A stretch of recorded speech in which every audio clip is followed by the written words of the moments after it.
love, I'm gonna hold your hand when I say this. Actually, I want you to take your hand and I want you to put it into a fist, because things are not gonna go back to normal. And what was normal anyway? I say all this because ever since I can remember, people always came to me and were like, you're the political one, and Maddie, why are you so interested in politics? Like, since I was in high school. And I'm gonna tell you just straight, like, everything is political. Everything. Like, even choosing not to be political is political. Even thinking that there is a possibility of going back to normal, or if you just get your individual piece of the pie, that everything will be fine. No, we are inextricably connected, and everything is political, and it always has been. And now a lot of people are coming to grips with this more and more, and emotionally it is very intense.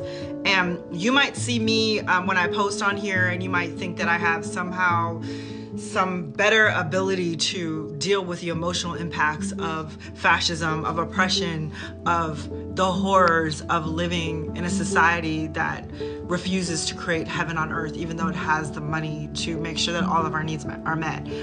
And I will tell you that you are very wrong. Do not put me on a pedestal ever, because I deal with very intense emotions. I have just learned, and I have developed practices to help me navigate moving through the world as a revolutionary. And I want to share some of those with you. Number one, get offline, touch some grass.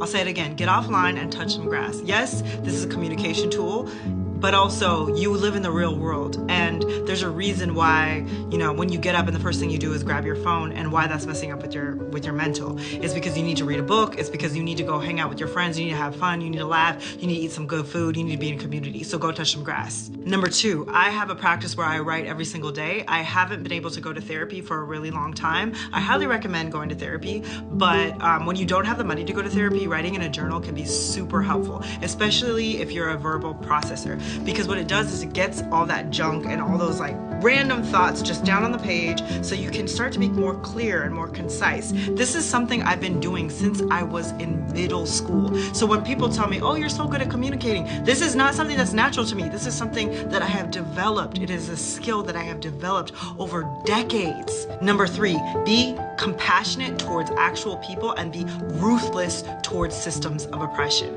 I'll say it again, be compassionate towards individual people. Yes, have boundaries, but all this idea about like cutting people off and ghosting people, no, that's not how you build community. We need numbers to win. We need networks of support. There's some people that you're not gonna like. You still want them to have freedom and liberation because you want everyone to have freedom and liberation.